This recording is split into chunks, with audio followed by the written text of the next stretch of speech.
Time for our first installment of Suicide by Clinton.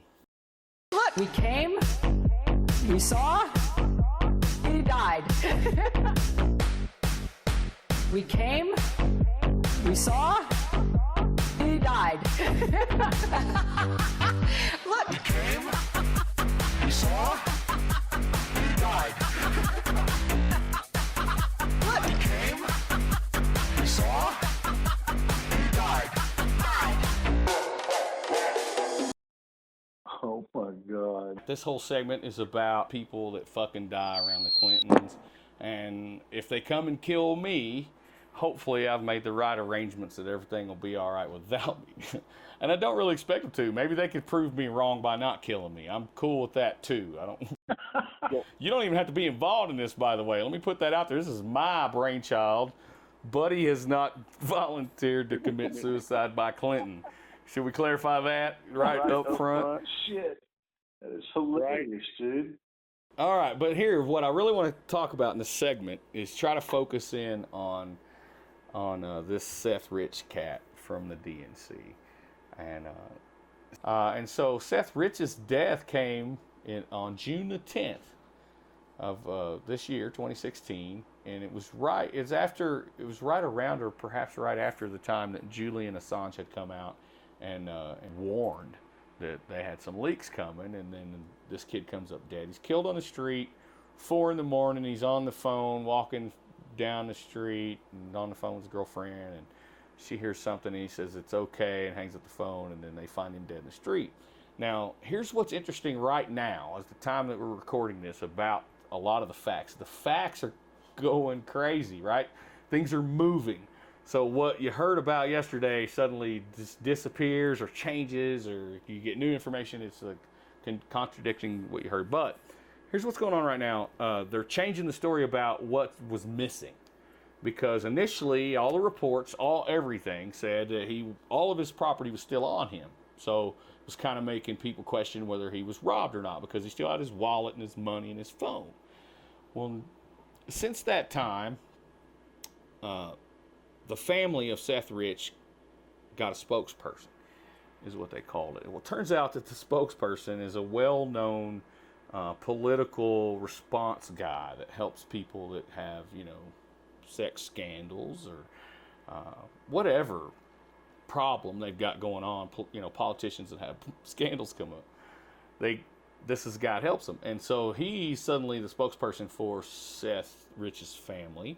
And now that he's taken over, now we're hearing from Seth Rich's dad, who made a video, just came out today, I think, that that the cell phone was taken.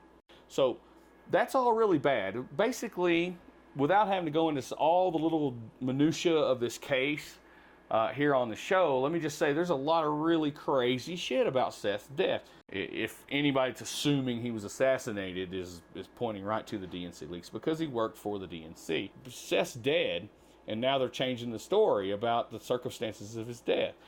Now, another leak came out. This new leak was a list of keywords that the DNC and Hillary Clinton's folks were using on a website. And this website is a site that you can go in and have it monitor television programming, and it will look for certain keywords in the closed captioning text, and when those keywords appear, then it sends you an alert. And so it scans all news and stuff like that that's coming out that's closed captioning, and if your keyword is hit, then you know about it. And the list of keywords that these guys were monitoring was leaked recently, and one of the keywords they were monitoring is Seth Rich. So, Wow. Right? And so that's just one little piece. There's no way I can go deep into the Seth Rich, but what I just want to say that there's really good reason for any reasonable person to ask questions about the circumstances of Seth's death and the circumstances after his death and the way people are behaving. Because, well, I mean, it's just another body count, right? So there's the mystery of Seth Rich, and I think we'll call that like the Suicide by Clinton section for today. It sounds great to me. I feel sorry, and my sympathies go out to the kid's family. He was a young kid, and no matter what happened, that's a pointless death, and there's no reason for it. You know, the kid was trying to do the right thing no matter what it was. He just wanted to be part of the political machine and make a difference in the world, and now he's dead, and that sucks. You know? Yeah, any life cut short is just a tragedy. It really is. Sure, that's And, exactly right. And I think that's pretty much the center, the center issue that they're pushing back is to not politicize his death and put it on a list. And I can kind of empathize with that. I think that's an important point. And I know people that conspiracy theorist people that talked about Sandy Hook being a hoax, and it always irritated me to think about if my child had been killed in that tragedy, that the people were out there seriously believing that it didn't even happen. My dead child didn't even exist. It's fucking outrageous.